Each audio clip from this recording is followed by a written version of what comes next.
Brian Brawdy is the founder at Mortal Up Consulting. Brian believes that you come pre-assembled with the tools that you need to win at the game of life. His team is dedicated to cutting through the fog and amnesia that is trapping you so that you can rekindle the authentic spark that sits in the marrow of your mind.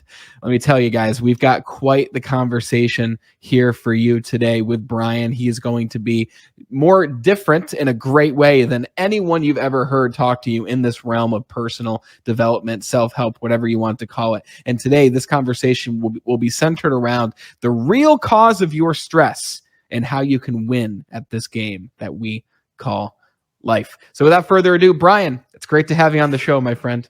Let me just say that whenever you get into these things and you have to hear some of the opening music, like the elevator music, you go, oh, that song was great. I was snapping around and carrying on. Episode 244. I'm thrilled. This is great. Be better, right? From your lips to God's ears. Let's hope we all are, right? So I am ready to go, brother. Thank you so much for having me. And if you don't mind, can I drop another name? Only Please. Because Robert Party. Yes. Party introduced us, so I should say a quick shout out to Robert, just for making the introduction all those weeks ago. So thank Robert's you, Robert. a great man, and Great we had him on the great show, and he talked all about his story and what he's up to now. And he's like, Yeah. Brandon, there's someone that you've got to meet and have on the show. And I was like, who is it? And he's like, his name's Brian. All right. And he's like, and you're gonna love Brian because I see that Brian's energy really matches your energy. And Thank you. it was an understatement because listen, my friend. I know a bit about your story, much more than those listening, or much more than many of those who are listening. And your story, it's one hell of a story, brother. So Thank you, brother. I just want to commend you first on number one, your determination, your persistence through the events in your life, and your energy, which it's something that's built. It's very clear to see that this energy that you have, it's been strengthened over the years. So I just commend you for those things, brother. Thank you, brother. And you said in the intro, oh, he's different. And after 5 brain surgeries, I have a host of neurosurgeons that will tell you, oh, yeah, you can't spell Brian without the I in idiot. So he's different, all right. So when you went through those brain surgeries, you mentioned to me that the doctor said to your family, Brian's going to be different after this, right? Like when you heard that news, because I'm assuming your family told you, were you different afterwards, or talk to me about that? What did that look like? Well, when I first heard it, I wanted to go after the doctor, but they had strapped me down and put a catheter in my thigh, right? So I couldn't go after him as one would. But I'll be honest with you, brother. I think immediately following, everyone was like, he's going to be a house husband. He'll never recover. The doctor said to Ashley, my wife, you should say goodbye to the pre-tumor, Brian, because he's not coming back. The post-tumor Brian is going to be different. And I know it sounds arrogant, and I know it sounds like I'm full of myself, brother. But now that the doctors do the test, they go, yeah, we were kind of right. He is different. But good golly, we never expected. So is it possible when you have a golf ball size hole in the back of your brain that it has done something to him in terms of the neuroplasticity? I mean, the compliments are all very nice, right? From you do all the tests, the Clifton strength test, the Briggs-Meyer test, the this and that and everything else. And I think it's just because they've never tested someone with a huge chunk of their brain gone, right? I think I'm a savant, to be honest with you. And people go, oh, you're not a savant. I go, well, ask Ashley. When I go to the grocery store trying to pick out what she wants, well, I'm pretty much a savant. So that's, I think I am back. I think I am different. And, and I don't want to sidetrack our time together today, but I am right now, believe it or not, the same age as my father was when he committed suicide. Wow. I shouldn't say it like that. When he committed suicide, like I'm going to go commit suicide so the show's over. That's not what I meant to say it. But I'm the same age that he was. So when I left law enforcement all those years ago and studied the concepts that would eventually become Mortal Up, I left the only job I ever really loved. I was a detective. I loved going after bad guys. And I should say bad girls, right? We don't want to be sexist. Bad people, going after bad people, right? So I love the hunt. I love the stalk. I love the slapping fingerprint powder around and figuring out. A really great detective sergeant of mine, my boss, said to me, when a bad person, bad guy, bad girl, leaves a crime scene, they take something, but they also leave something behind. And you just have to pride yourself, Brian, on being smart enough to uncover what it is that they left behind. Yeah. And that, in a nutshell, that's why I got everything I did in military and civilian law enforcement. And to date, when I study the way I do about the human mind, the human brain, neuroplasticity, fate, chance, all of that, I go at it like a criminal detective. Yeah. Does that make sense? It's the only thing I've ever known. I never went to school, right? Other than the military and civilian police academies. So that's my fallback, constantly trying to crack the code. Yeah. What this code that you were looking to crack, when your father did commit suicide, you left the force and went on an investigation, not from the sense of what you did for a living, but from a sense of discovering why he made that decision. Absolutely. Absolutely true. And remember, brother, by the time that it happened, by the time I sat in that patrol car and called off 10-7, which just means out of service, and I said 0103, 10-7 for good, I looked in the rearview mirror and go, what did you just do, Bri? You just quit the only gig, all the promotions, all the medals, all the accommodations, all of it. You just quit. And I quit because that still small voice says, what happens to a human mind? And by this point, my stunningly beautiful first cousin had hung herself.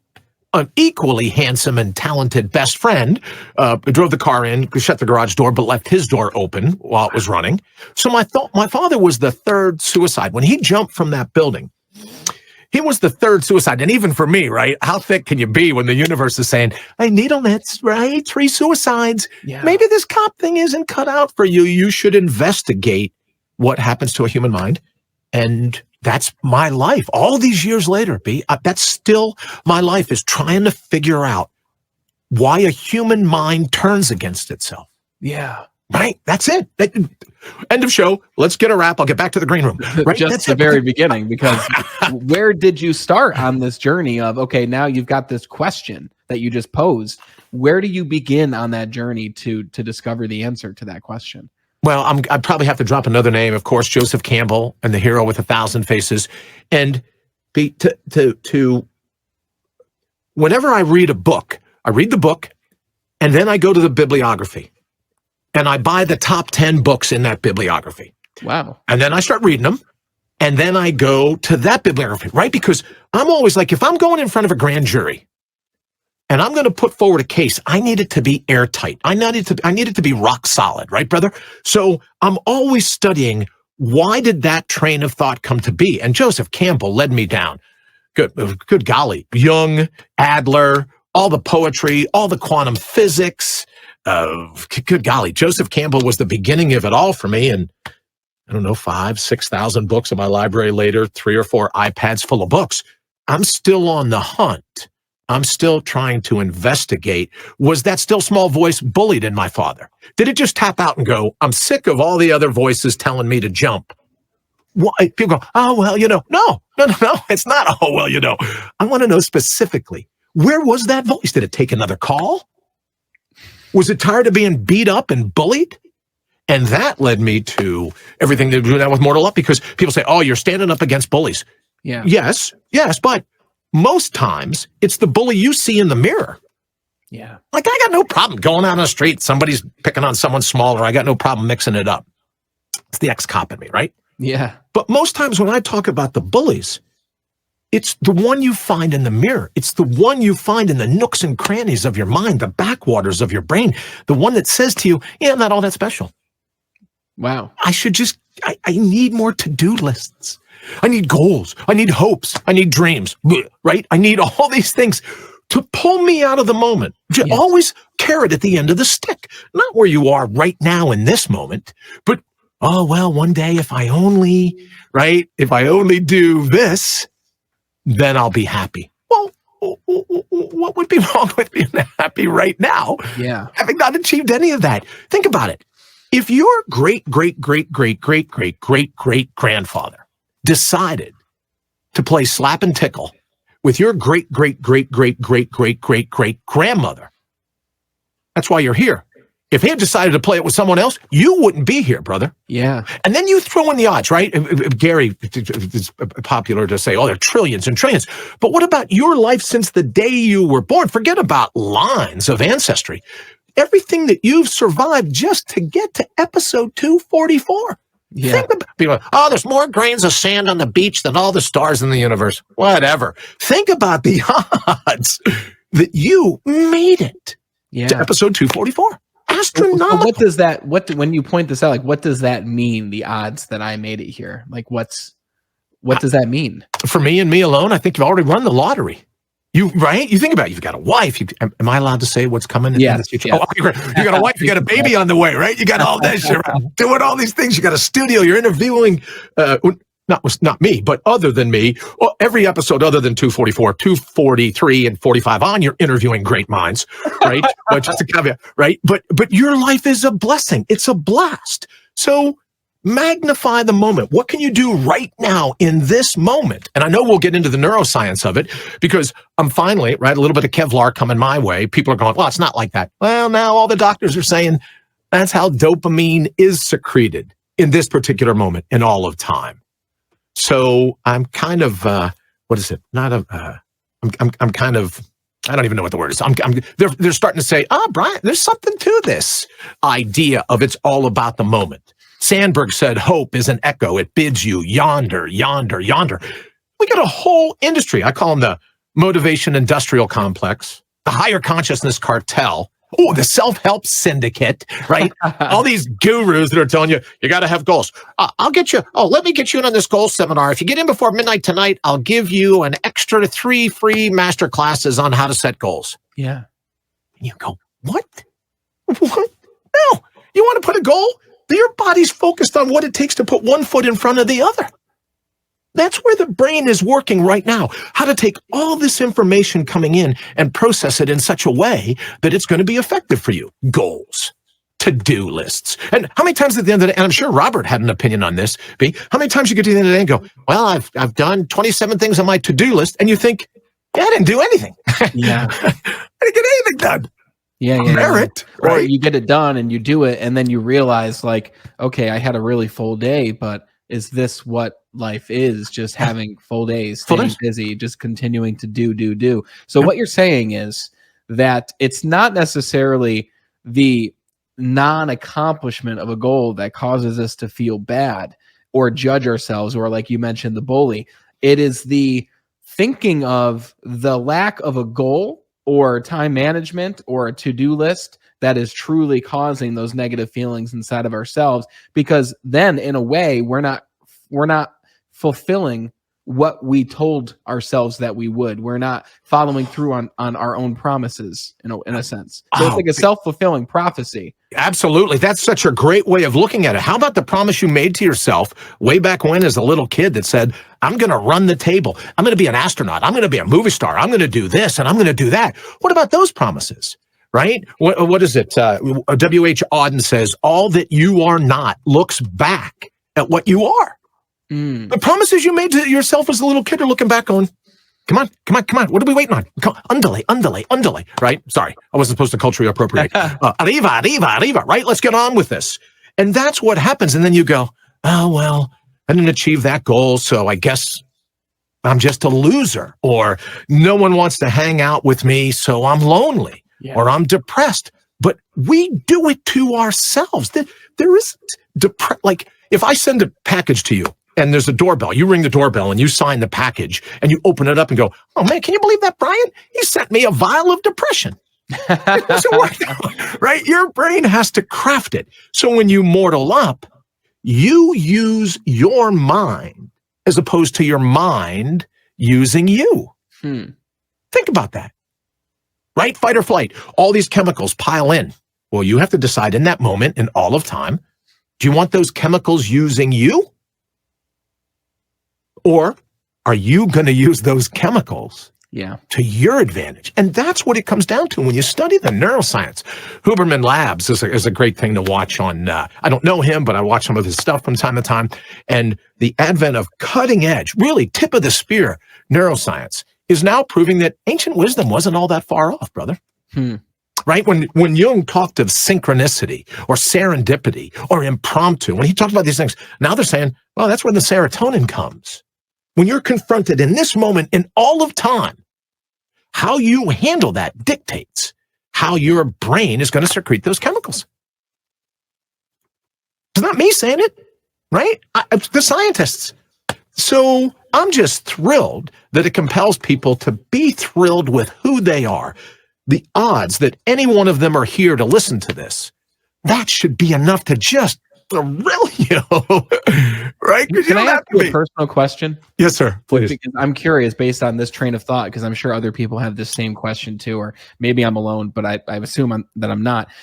I've got this show and I'm working in the sales world, the corporate world, and I've got this other opportunity that now I'm looking at that I'm like, wow, this seems really cool. This seems like a lot of fun. I feel that I'd really enjoy this, and I've already started down it, and I am enjoying it, and it feels good, right? So I have that feeling that this is something that I should be doing because it feels good when I do it.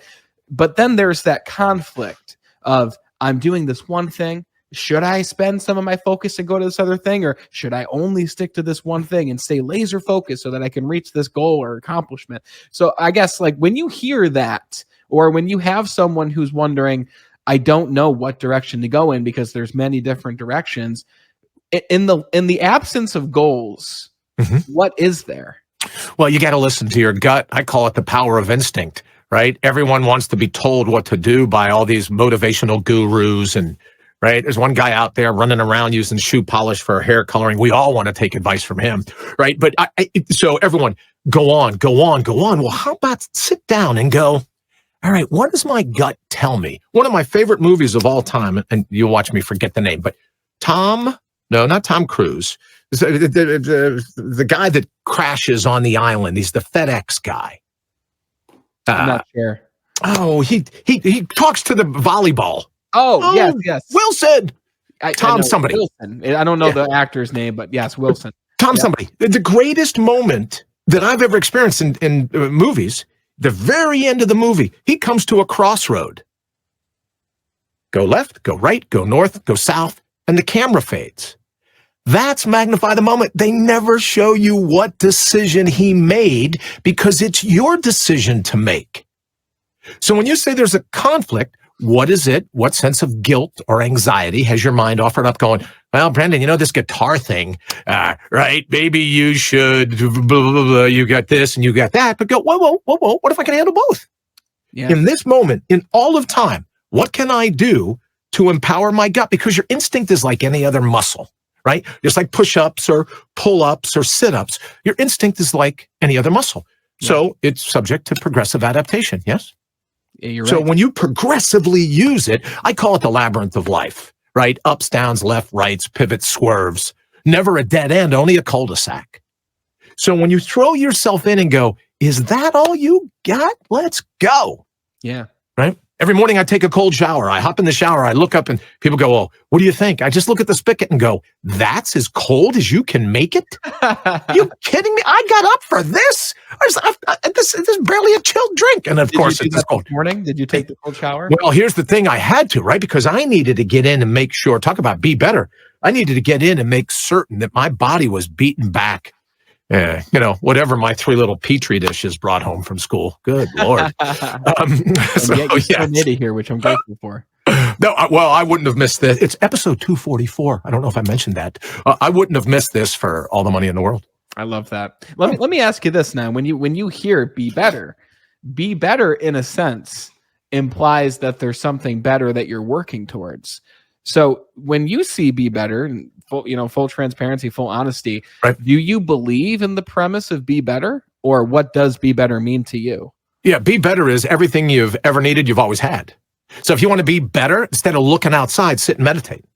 Take in a deep breath, right? I use this thing called the BEST acronym, part of the meditation. You breathe in through your nose, you exhale your name, you scan your immediate surroundings, and then you take action. So be better for me is to not to run all nilly-willy, because fate has targeted me, right? Billy Shakespeare, Slings and Arrows, right? Fate has targeted me. Something like one of those guys in 300, you know what I mean? When his warlord says, well, we'll send millions of arrows. And Diogenes says, well, then I guess we're going to fight in the shade, right? Right? So for me, it's like, come on, bring it, more cold water, more crap. Let's scale this crap and figure out progressively adapt. So for me, be better is in this particular moment and all the time. Remember who you are, because you're better already if you just stop talking yourself out of it, right? And your to-do list pull you out of it. Your dreams, your hopes, your plans, your goals, they pull you out of this particular moment. You look at Thich Nhat Hanh, or you look at Meister Eckhart, and or you look at Eckhart Tolle, and they're all saying, be in this moment, be in this moment, be in this moment. Well, there's some truth to that. Because your brain isn't sorting chemicals, isn't sorting incoming information from something 6 weeks down the road. Your brain's sorting what's coming in right now. So you want to be better at listening to your gut and go, like Tom did in that movie, left, right, north, south. But his gut, 30 seconds after that camera went black, his gut had to figure out where he was going to go. So to me, that's be better. In that case, then. And by the way, Wayne Noel wrote, and I hope I'm pronouncing his name right. Wayne Noel wrote Tom Hanks is the actor. Hanks. Thanks, Wayne. Yeah. Look, Wayne does all the technical. He's brilliant. He's brilliant. He's the behind the scenes guy at Mortal Up. So thank you, Wayne. I'm sure everyone else was screaming at the screen too. Probably so, right? I said, right? I led. You can't spell Brian without the I in imbecile. Iconic right? movies of all time. So let me ask you this now, because now let's bring this philosophy into the real world. And when I say real world, that's difficult to say, because is what we've created in terms of these social structures and corporations and hierarchies truly the real world, right? But the question is this: let's say we've got this executive or upper leadership or anyone in a corporate world where they're expected to perform at a specific level of performance. And they're expected to get these things done and complete these tasks at this specific time on this specific day or earlier. Now, how do these principles tie into that person who really needs that structure or list of things to do? Like, how does this then be used by people who are in a world where there are deadlines, there are things that need to be done by a specific date? That's a great question. And I'm sorry to always sound like I've thought like one step ahead, but I call them 20-minute victories, right? So here's the thing. There are 72 20-minute chunks in a 24-hour day. So all I'm suggesting is that if listening to the power of your instinct is progressive adaptation, take 1/72 of your day and try it out. Magnify the moment, stay in this particular moment and all the time. See what the universe, right? Whether we stumbled off the savannas of Africa or we were evicted from the Garden of Eden, we still walked, right? And all we had, hopefully, was the goal of not getting eaten by the end of the day, right? Till we could get to the fire. So for 20 minutes, put all the other stress, all the other business, and see if you meditate. If you say, whatever the universe is buying, I'm taking. I'm not worried. I don't have anxiety. I don't have depression. I'm taking, right? Just give me that cold shower. Then at the end of 20 minutes, I absolutely promise you that you're going to go, yeah, that Brian wasn't as nuts as he looked.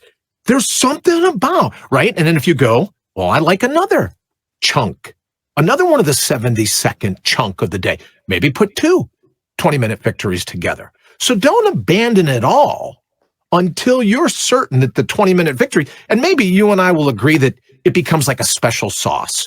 Do the things you got to do to pay the bills and get the Maserati and all these other things. But then every so often, take time just for you and that still small voice inside of you. And we go back to what happened to that still small voice in all these suicides, right? Yeah. What happened to that still small voice? Build a relationship with that still small voice, progressively adapt it within that 20-minute victory, and then you decide, who am I? I don't know anything about your life. So talk to me about the 20-minute victory. So let's say we've got a 20-minute slot of time now, right? How would you guide me through that 20 minutes? What would I be doing during that time? I go out there, whenever I have a 20-minute victory, let's say, I'll go out the front door, and wherever my gut tells me to walk, that's where I go. I'll go into a bookstore. Wherever my gut tells me to go, that's where I go. But then what'll happen is I pull a book off the shelf, and then isn't it wild that there's the exact quote that I wasn't articulate enough to figure out. There's the exact quote. Random. I remember one time last Christmas in front of a bookstore in Hudson, Ohio. I think something Owl is the name of it. Barnyard Owl, whatever. But there was a parking space open. There was no parking spaces everywhere. One little parking space was open. So you know me, that's chance, that's serendipity, that's synchronicity, that's impromptu. So I pulled right in, and that was the book that I found 20 minutes later that was absolutely instrumental in crafting Neural Savvy, and why we went to trademark, like Mortal Up, why we moved right away to trademark Neural Savvy. The impetus for that came because there was a parking space open when there shouldn't have been one. So for me, the 20-minute victory is just leave yourself open, right? Big bang or big breath, God or gravity, whatever, whether you believe in science or you believe in religion. It all means the ancient of the word religion is religiare in Latin. It means to bind together. So you could offer a case at the quantum level. Things are bound together, right? At the subatomic level, most certainly, they're bound together. So for me, religious tenet and science, for me, are kind of speaking the same thing in this particular moment and all the time. So you go out the door and go, I just heard a bird. I'll tell you one thing. Not too long ago, I woke up at like 2 o'clock in the morning. There were owls on our rooftop. Wow. So I went out to record the owls, which led to a 20-minute victory of a ruck at 2:30 in the morning, right? Police stopped me going, what are you doing out here running around at 2:30, boy? Right? So there's that. But that experience happens when you leave yourself open. If I had gone, yeah, great, owls, I got to get up, I got to commute, I got to do this, I got to do that, I got a cold shower, what a pain in the butt. But I was like, oh, what are the, like a prairie dog. Brian's head's up. What was that? Owls? All right, now we're up. I'm like a lab going after something shiny. But that's what the Holy Spirit, that's what the quantum field, whatever you're comfortable with, that's what communicates to you and your brain, which shuts out all kinds of information. You can progressively adapt it to learn to go, what the hell did that just happen for? What am I supposed to learn from this moment and all the time? Now, if I sit back and go, wow, here's my to-do list, and the universe is going, excuse me. Are you looking for a sign? You're all the time praying for a sign. I just gave you a sign, and you're going back to your goal seminar that you got in and paid $1,000 before midnight tonight so you could get the special notes, right? So for me, be better is in this instant.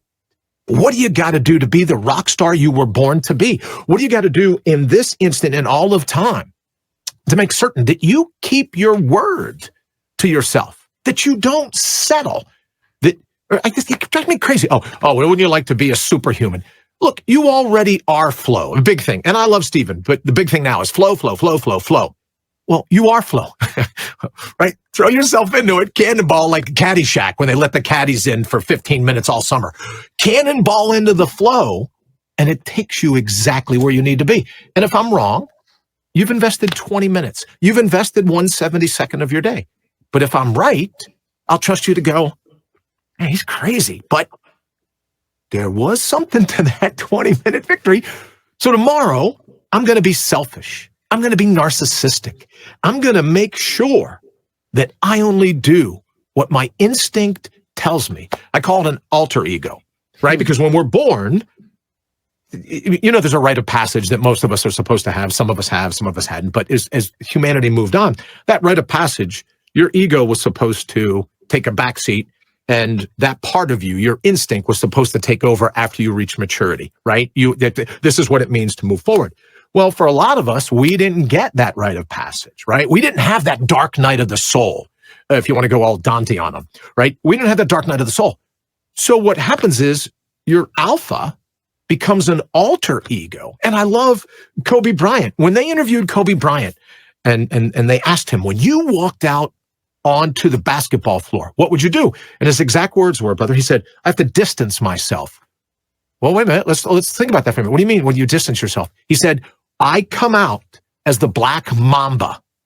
Now, everyone wants to talk about, oh, Black Mamba because he's black. No, Black Mamba, when they open their mouth is black, right? So he wasn't even trying to be anything other than his alter ego. When he steps out on the court, all of his trouble, all of his worries. You ever notice some of the pictures of Michael Jordan sinking the game-winning shots and his tongue is out over the side?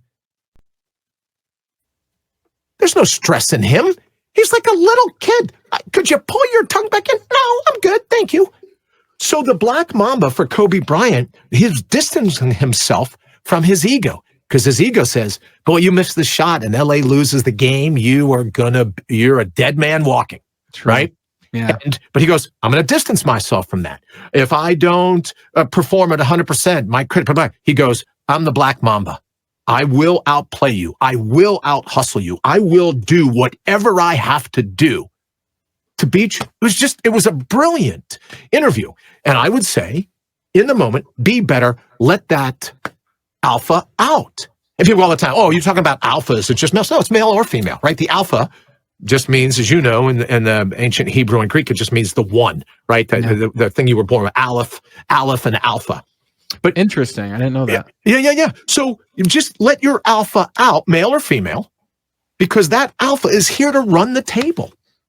It's here to win the game. I had this person message me recently, and it was a very deep question that I didn't really have the best answer for, I feel. And I'm curious to hear how you would apply these philosophies towards the question. This individual said to me, Brandon, I am currently homeless. And in order to have a roof over my head, I found myself living in a drug den surrounded by other people who are also addicted to drugs. And he said, I found myself also addicted to these drugs, but I know that there's a better life and I want a better life, but I don't know what I should be doing. What would you recommend? So what I hear you... Right, brother? Tell him to be better. And that be better becomes when he says, I know there's a better life. How do you know? Well, I just know. Well, how do you know? I heard you just say, I just know. I couldn't care less. I want to know, how do you know?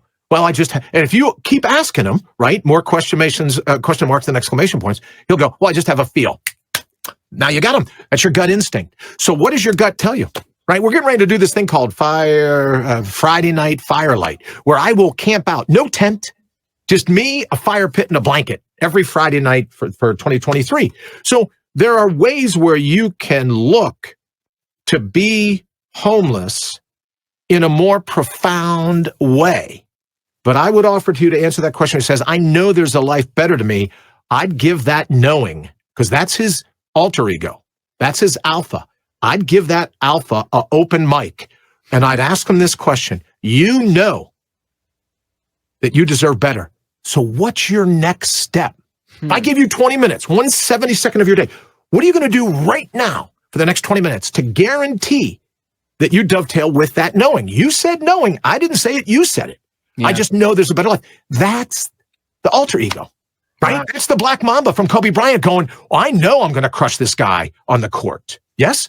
Yeah. That's what I would say to him. Be better in this particular moment in all of time. Dovetail with your instinct, and it's not going to let you down.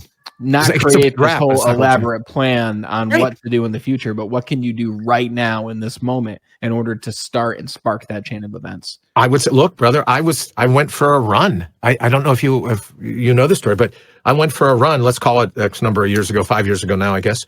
I went for a run, and I had a personal record in the hills of a national park outside of Cleveland. And I came back, and I wanted to treat myself with a cannoli. Right? Not like a store-bought cannoli, a real one, where you go in and they roll them out and they bake them and make them, and there's everything, right? You can just taste it while you're sitting there watching them making it. And I went to bite into this cannoli, and I couldn't taste it. My tongue was numb.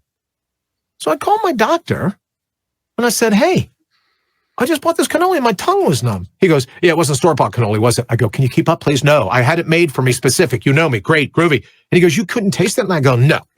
He goes, well, there's nothing wrong with you. You're made of marble, but would you mind just coming in? I go, it's a Friday. You know what traffic is like across town? I'm not coming. He goes, okay, Monday morning, will you come in? And I go, yeah, what do you got? We're going to do an MRI just to make sure that it's nothing bad. Great. Monday morning, I go for the MRI. And Brandon, I'm in there for like an hour and a half with dye, I guess, running through my arms. And as soon as it ends, the nurse walks up to me with a phone and she goes, "Is this for you?" And I'm thinking to myself, brother, I can't get 90 minutes to myself. Somebody's calling me right now. I'm in a kilt. I'm in a cloth kilt. They just rolled me into this MRI. It was the doctor. And he said, "Bri, you have a golf ball sized brain tumor. The staff is waiting at the hospital right now. You got to go right to surgery, right to the emergency room."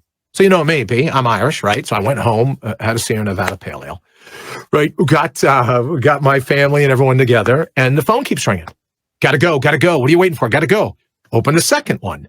Call the attorneys, made sure everyone was set, and then I went for the first surgery, which was 11 and a half hours, and then subsequently those other surgeries, but I wasn't planning that, brother.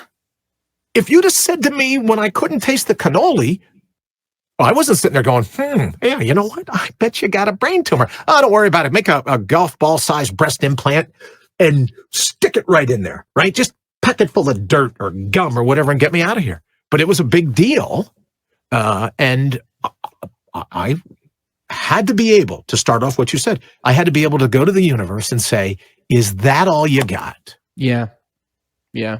You have a way of talking about the idea of being in this present moment in a way that is not like hokey, in a way that's not like, just be peaceful in this present moment, be aware of it, notice it. And that's all very fair. Like Eckhart Tolle, like he's very ethereal in the way that he speaks about it, which is great for some people. But for other people who have been in this trance of goal setting and to-do lists and doing more, this is a way that speaks to them. And I know that because it speaks to me in a way that is very practical, in a way that is comforting, because I'm going to start that 20-minute segment that you keep talking about. I think that's very valuable, of following the gut and listening to it and just doing what feels right in that moment. Do you have a specific amount of these 20-minute segments that you do in a day? Oh, wow. Like I don't lift unless there's a 20-minute countdown clock. When I do sit-ups, people go, "How many crunches do you do? 1,000 or whatever?" I set the clock at 20 minutes. I do sit-ups until that clock goes off. If I go out for a run, I better get 3 miles. I better get my 5K in as close as I can to 20 minutes because I'm gone. So for me, it's like, what am I going to do right now? How am I going to live? How am I going to enjoy it? And I would say to you, if you don't mind, one other thing, because you said about Eckhart, there is evil in the world. There just is. And I find some of the people in the higher consciousness cartel, right, the self-help syndicate, going, "Oh, let's just all get along." And there are some of us that are like, "Yeah, we're a greater percentage of kick-ass than kumbaya. We'll let you have your stuff, but don't square your shoulders with me and try to injure my family or people that can't defend themselves, because then you're going to learn what it's like to channel that alpha, and you're not going to be happy, brother." So I'm sorry to do this, but all I do apparently is old movies. That's what my brain is left with. But there was Burt Reynolds was a stunt guy 20 years ago, let's say. And he goes, Cooper, I think was his name, goes to get in a bar fight. And the teams are lining up, and he goes, 1, 2, 3, 4, 5, 6, 7, 8, 9, 10, 11, 12, 13. And then he looks back to his guys, and he goes, 1, 2, 3, 4, 5, 6. And he goes, that's not very fair, 13 against 6. He looks right at the camera and goes, "You guys better go home and get some more guys." So for me, brother, right, Brian, really, you're living your life based on a movie that Burt Reynolds did, and you couldn't pick something else, Smokey and the Bandit. You had to pick this because it's like, is that all you've brought? Yea, though I walk through the valley of shadow of death, I fear no evil, for thou art with me, right? Or if you want to go all Bhagavad Gita, do your duty. It's not up to you to decide. Do your duty. Let the arrows loose. If you look at the Kabbalah, or you look at any of it, you're here to be a badass. And if you don't force me to defend people that can't defend themselves or my family, and even with me, B, it's like, I'll have my friends go, "Really, did you let him just say that to you?" And I go, "I don't care what he says to me. I don't care," right? I couldn't care less about people's opinion. Right? When you think, I care about the way people feel, I couldn't. I can't muster Mariana's Trench deep. I couldn't. But don't mess with my family. Don't mess with people in front of me that can't defend themselves, and we'll get along groovy. So I think that's where Eckhart and I, where he would go, oh, turn the other cheek. Yeah, no, I'm going to turn the other cheek, but I'm going to, we'll just let that go, right, brother? But you get the sense. You guys are going to have to go, hey, shower head, you need some more cold water. Is that all the universe is going to try to do? Give me a brain tumor. Is that all the universe is going to try to do to derail me? Now, because my father and my cousin and my best friend felt, well, I failed, I'm no good. And my cousin was a drop-dead, gorgeous head cheerleader. Went home one day after school, hung herself. So it's not the way you look, it's the dialogue, right? It's the inner orienteering that you go through in your mind that causes that voice to turn against you. And for me, and all the doctors are welcome to chime in, because again, if you go back to just a couple seconds, I couldn't care less what you think. All the shrinks are able to chime in, but the precursor to biological suicide is philosophical suicide. Every single time they're going, oh no, there's a chemical imbalance. Well, doctors tell us that isn't true now, right? All those studies that have come out. So stop telling your brain that you need drugs to be better, because you don't, right? Just talk to your doctor and go, hey, I heard this nut say, blah, blah, blah.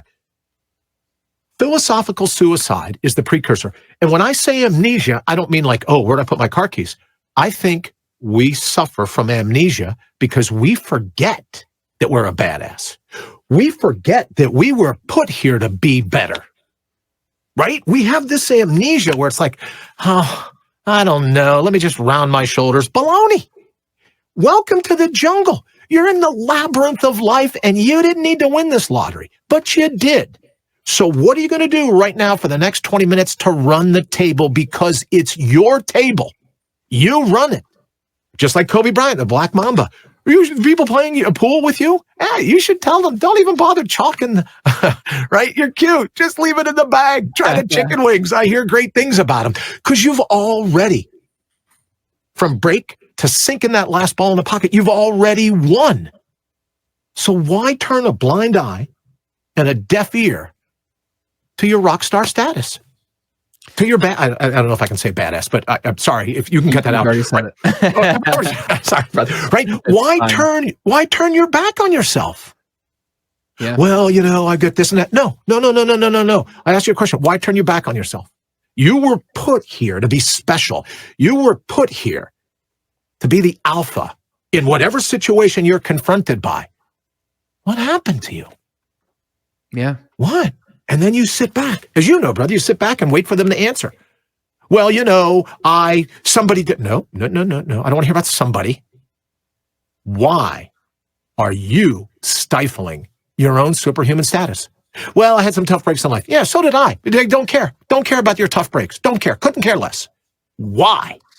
And if you do it long enough, they'll go, wow, you know what? I do know why. But you always have to lead with question marks, not exclamation points. And I think, to be honest, all of the, the Rocky and Bullwinkles jumping around on stage, motivational seminars, this and that and everything else. Look, if your motivational expert has to scream at you, right? You get in the gym, you get that weight up. What an idiot. Look, it's not about motivation. It's about maintenance. Can I put it that way? If you need to be motivated, you're not on the right path, brother. Yeah. You need maintenance. You need to maintain that spark, right? Michelangelo carving the statue of David. What did you do? Oh, well, the statue was placed in the rock by God, and I just carved, right? He says in his poetry, with chisel in hand, all is well. What he means is, I carve until the statue comes to life. Well, God did the same thing to you. You are the great, great, great, great, great, great, great, great grandchild of the divine, however you define it, right? Gravity or God, however you define it. You are that offspring. That's your ancestry. So what are you going to do with that right now to be better? Not tomorrow, next week, next month, right now, this instant and all the time where your 2 feet are planted on the ground right now. What are you going to do? Because I didn't have the opportunity to go, well, and 2.5 years later, when they're done with all the brain surgeries, right? I had no clue that I would end up with more head scars than Frankenstein. So I couldn't have imagined. But I'll tell you what I can do right now, in this instant, in this breath. The best acronym. Breathe in, exhale your name. Now, we know from the neuroscience of it, when you breathe in through your nostrils, fight or flight doesn't kick in because those chemicals go, wait a minute, Brandon's breathing in through his nose. How much of a challenge can this really be? Then you exhale your name, because when we say our own name, right, the chemicals all go, well, it can't be that bad. I think you're right, because he can remember his own name. Then you scan the horizon. And the reason I always say scan the horizon, B, is that scientists tell us now that tunnel vision, petrified, right? You've heard that term. Oh, I was petrified. I couldn't move. I had tunnel vision. When you move your eyes back and forth, up and down, when you scan your horizon, body goes, how much of a threat can this really be if he's looking around? Yeah. It doesn't seem to be trouble in this boy at all. He's breathing through his nose. He's exhaling his name. He's scanning. Oh, now he's taking action. Now he has the goal of being better in this particular instant and all the time. And I hate to keep saying the same thing, but I think people want more glitz. They want more grammar. But it is that simple. Your spine was built of metal. And if you're not exercising that now, it's on you. Whoever you are listening, it's on you. It's not on any of the rest of us. Because when you get called upon to square your shoulders, lead with your chin, and you say to the universe or to God, fate, whatever, that's all you go Burt Reynolds. You guys better go home and get some more guys. That's all you brought? What was it? Shackleton, when Murray, he did the poem. When the moment one definitely commits, all providence moves too. Ever wonder why that is, brother? Because providence goes, holy crap, he gets it. All right, she's on fire. She knows that we're pulling for her. So she's throwing into the flow. Now that's somebody I want to hang out with. That's why providence moves too. And then he goes on to say all types of events seen and unforeseen that would never have been imagined start to come to fruition. Because now the universe is backing you. Guys, you can tell that Brian's a captivating dude. Just, your energy is incredible. Your message is fantastic. And guys, you can expect more of this when you go to his LinkedIn page. Like LinkedIn, I'm sure there's other places, but I'm following him on LinkedIn as well as his website. And you're constantly posting, you're constantly uplifting, even when you're up all night and, not to get graphic, but throwing up and you still make it here and you still perform at this level. Like, got to mortal up, brother, right? Yeah. What it would have been like if I called you and go, oh, I've been vomiting all night. I would have understood. I wouldn't have understood. Right? I can go, remember Kevin Bacon in Animal House? I just did it again. Kevin Bacon in Animal House getting paddled. Thank you, sir. May I have another? That's how I look at the universe. That's how I look at fate. I have a destiny. So let me ask you to derail it. I want to ask you because I want to respect your time. Tell me about the Mortal Up Minute and where people can find it. Well, now see, here's the thing. You can go to mortalup.com. We're going to start it pretty soon, B, but this gets me in trouble again, which, right, as you've figured out by now, I couldn't care less, right? I couldn't. The tagline is, if it can't be said in 60 seconds or less, you don't need to hear it. So the Mortal Up Minute is designed to, if you only have 60 seconds in the morning, this is what you should think about yourself. You got 60 seconds to be better. Here's how we do it right now. Here's what we do today. So the Mortal Up Minute is just my answer to, not that, because these are more video interviews like TV, right? But podcasts where people go on and on and on and on, 3-hour podcasts. I don't got time to listen to 3-hour podcasts. Cut it down. Like I think all the time about another motivational, somebody in the higher consciousness, Cartel. He's written 17 books. If you can't figure out how to tell someone to be happy with their look in the mirror in one, do you really need 17 books to blather on about it? Well, a bank account needs the sales of 17. Well, great. Then if we're doing it for the bank account, great. But so the Mortal Up Minute was like, look, you're a tough guy and girl, right? You're a superstar. You're a superhuman already. Oh, well, don't you want to get into the flow? You're into the flow. You keep yourself out of it. You are the flow. Everybody knows this, the spot in the universe, Lana Ikea. Everything, dark energy, dark matter, everything's being pulled towards Lana Ikea. So the people go, well, Brian, we're not really in the flow. That shows me you know nothing about science, astronomy. Maybe you don't know anything about math. but you're built to throw yourself into the flow. And the universe, yea, though I walk through the valley of shadow of death, right? I keep going back to that. It was a great, the 23rd, right? Yea, though I walk through the valley of shadow of death, I fear no evil. Why was it that Hercules' mom dipped him in the river Styx, right? Make him bulletproof from arrows. And Styx was the river, as you know, that's in Hades. So when he says, yea, though I walk through the valley of shadow of death, Hades is like the shadow of death. But both of those metaphors go when you're going through the absolute worst time. What if God dipped you in the river Styx just like he did Hercules? What if you're bulletproof? So that's, oh, I'm insane, brother. I don't know. Well, I said in the beginning, if you don't want to use this, you don't have to. So I'm nuts. I love it. I think it's true. You're telling in 1 minute. If it can't be told in 1 minute, then you're probably, again, using more exclamation points than question marks, right? And you explain that beautifully in your communication, but also in the way that you deliver what you have to help other people. So guys, go to the links in the description to mortalup.com. Sign up for the Mortal Up Minute. It's not going to cost you anything to do so. And go follow Brian so you can catch up with everything else he's doing. But Brian, I'm grateful that we had you. And I'm just glad that I can take what you've got and share it with our audience, because I know they're going to love what you've got. And again, you're not looking for everyone to love you, but I think even the people who were saying, I don't know if I 100% agree with this, I think that they're going to respect the hell out of you and the journey that you've been through, as well as the way that you share these principles. I think everyone needs to hear it, man. So I thank you very much. You're welcome, brother. And I would say before we go that they don't have to believe in me, but I absolutely believe in them.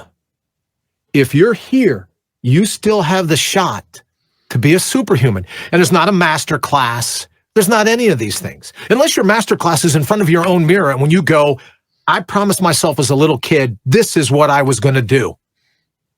Am I really going to go back to the universe having broken my word to myself? That's the master class. And keep your money. There's no reason to sign up before midnight tonight, right? Your bonuses, and this and that, everything else. Ask your mirror. Am I living the life that I promised you I would? Is the man or the woman you've become, is that little boy or little girl proud of that person? Yeah. Thank you. Easy stuff, I think. I love the great questions, and I appreciate that ending piece. And guys, go follow Brian. Go check out what he's got. Brian, thank you for being on the show, brother. Thank you. Not at all. Back to the green room, right? Back to the green room. Jennifer's here somewhere, I was told. Okay, great. Sounds good. Guys, links are in the description. Go follow Brian. Before the conversation, he said, hey, man, if there's any point of this conversation that you don't want, you can scrap it. Don't even worry about telling me. But we're not scrapping anything. We're keeping all of it, because this was actionable. It was practical. It was inspiring. You heard a bit of Brian's story, heard a bit of what he's about, what he wants to accomplish. But he's living in those 20-minute segments. He's following his gut. He's doing what feels right. And I hope that a piece of this was inspiring to you. And if it was, all that I ask is you share this show with just one other person who could use Brian's principles in their life as well. Thank you guys so much for watching and listening. I hope you found value from this conversation. And until we talk again next time, continue to be better.